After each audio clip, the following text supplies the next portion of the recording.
नमस्कार मित्रांनो, मराठी माणूस प्रदीप. मला व्हिडिओ थोडा लेट बनवायला उशीर झाला कारण मी थोडा बाहेर होतो. पण म्हटलं या विषयावरती बोललं पाहिजे. अनेक जण शिव्या घालतील, अनेक जण खाली येतील, त्यांचे समर्थक. म्हणजे माझं एक गोष्ट आहे, मी तुम्हाला खरं सांगतो, मी असा माणूस आहे, माझ्या धर्मासाठी कोणीही काम करू, मग तो पाकिस्तानातला असो नाही तर अफगाणिस्तानातला असो, मला घेणं देणं नाही. मी त्याच्या बाजूने बोलणार.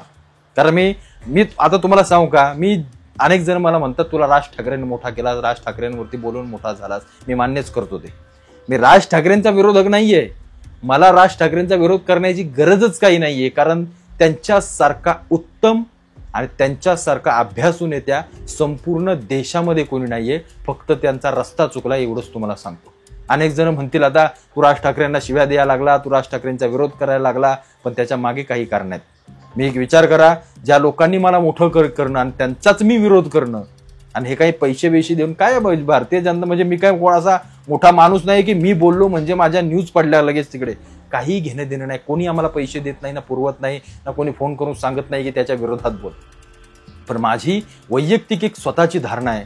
मी ज्या प्रकारे राज साहेबांकडे बघत होतो आणि ज्या प्रकारे मला त्यांच्याकडून अपेक्षा होत्या आणि विश्वास होता आणि काहीतरी वाटत होतं की या माणसाच्या हातून काहीतरी घडावं.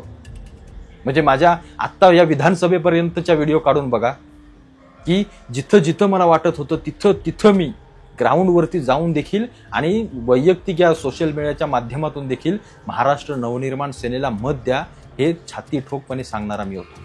पण थोडासा रूट बदलला, थोड्याशा गोष्टी बदलत गेल्या, त्या वैयक्तिक त्यांचं त्यांना ठाऊक. पण हळूहळू कुंभमेळ्याची टिंगल टवाळी झाली. त्याच्यानंतर आता तर काही विचारूच नका. आता तर ज्या राज साहेबांना आपण मानतोय ते राज साहेब उद्धव साहेबांसोबत गेले.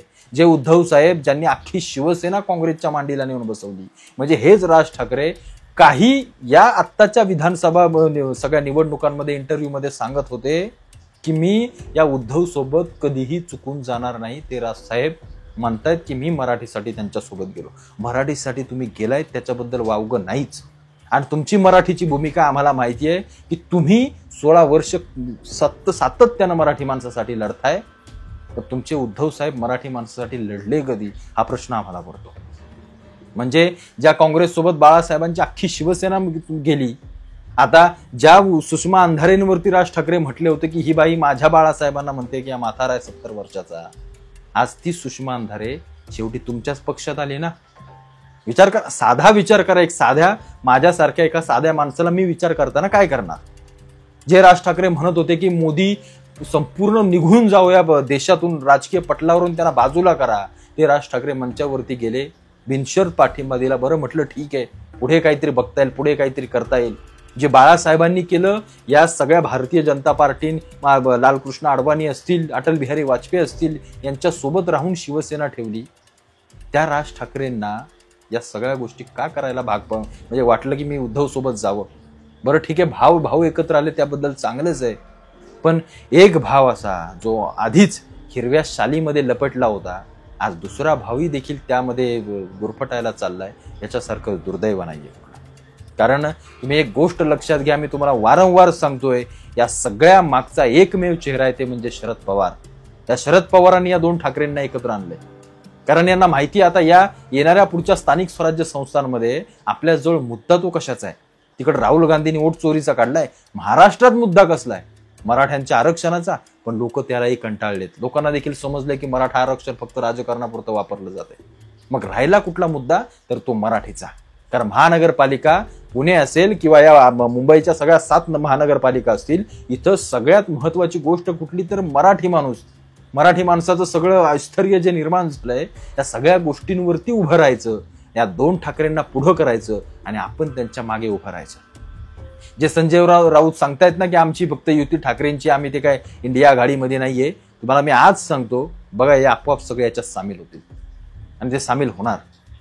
ज्या राज ठाकरेंना म्हणजे त्या दिवशी जे काय मटण तुमचं बंद केलं ना, मटण बिटन खायचं नाही, कशासाठी केलं, स्वातंत्र्य दिवस आहे म्हणून नाही केलं. त्या दिवशी आमच्या भगवंताचा म्हणजे आमच्या श्रीकृष्णांची जयंती होती आणि त्या जयंती निमित्त म्हणून या सगळ्या मांसाहारावरती बंदी टाकली होती त्या दिवशी. हे सगळ्यात पहिलं समजून घ्या. ज्या राज ठाकरेंना असं वाटतं ना की ते हंडीचं आमंत्रण नको, मला मटण हंडी द्या, त्यांना म्हणावं तुमच्या काय स्वातंत्र्यावरती कोणी घाला घालत नाहीये. पण कुठे ना कुठेतरी त्या दिवशी तुम्हाला खोटं वाटत असेल, त्या दिवशी कधीतरी कुठल्या तरी गोरक्षकाला फोन करून विचारा. त्या दिवशी श्रीकृष्ण जयंतीच्या दिवशी कित्येक कत्तलखान्यांमध्ये फक्त गाया कापल्या गेल्या, फक्त गाया. तुम्हाला वाटतंय तेवढं सोपं वाटतंय? आम्ही विरोध करतो याचा अर्थ असा नाही की आम्ही मूर्ख आहोत, आम्हाला काही समजत नाही. मला फक्त वैयक्तिक एवढं वाटतं की राज ठाकरेंनी जे काही चुकीचे मार्ग ते निवडत जातात ना, ते त्यांच्यासाठी खरोखर चांगलं नाहीये. त्यांच्या पक्षाच्या राजकीय कारकिर्दीसाठी, वाटचालीसाठी चांगलं नाहीये ना कशासाठीच. जे जितेंद्र आव्हाड आमच्या श्रीरामांना नको नको ते बोलतात, आमच्या देवीदेवतांचा अपमान करतात, ते जितेंद्र आव्हाड अविनाश जाधवांसोबत ठाण्यामध्ये दहीहंडीच्या उत्सवाला जातात, मनसेच्या पक्षामध्ये, म्हणजे त्या सगळ्या कार्यक्रमामध्ये. म्हणजे हे आतून सगळे एक झालेत. आम्ही यांच्या सोबत राहायचं, आम्ही यांचा हे करायचं. आमच्या धर्माच्या विरोधात म्हणजे राज ठाकरेंसारख्या एका उत्तम अभ्यासू नेत्याने असे काही निर्णय घेणं म्हणजे खरोखर चुकीची गोष्ट आहे.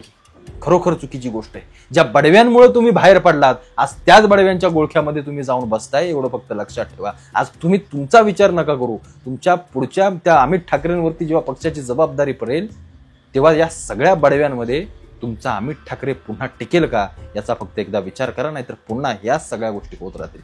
तुम्ही कुठेतरी चांगलं रोपटं लावलंय. मनसे, महाराष्ट्र नवनिर्माण सेनेचा जो पक्ष आहे, त्या रोपट्याला तुम्ही आत्ताच वाळवी लावून टाकत असाल तर खरोखर कुठे ना कुठेतरी अभ्यास करण्यासारखं आहे.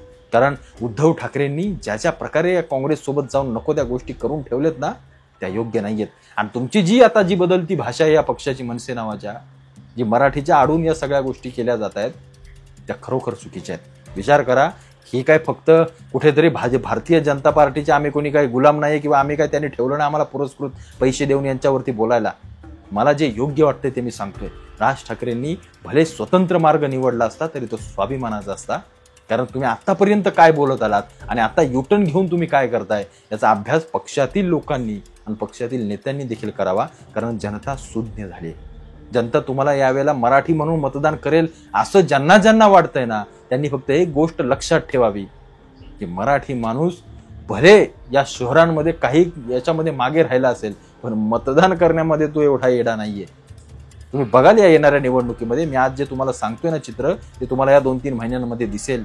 पण राज ठाकरेंना मी जे काय बोलतोय, मी जो काही त्यांचा विरोध करतोय, तो काय कोणाचे पैसे घेऊन नाही, पण मला खरोखर मनातून वाटतंय खरोखर की राज साहेब, तुम्ही नका या सगळ्यांच्या नादी लागू.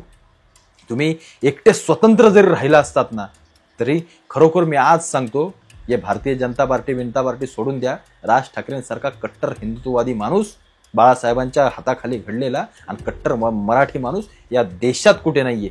देशात असा कोणी माणूस नाहीये. फक्त तुम्ही वाट चुकता, एवढं मात्र नक्की. बाकी तुम्हाला या विषयावरती काय वाटतंय मला आवर्जून कळवा.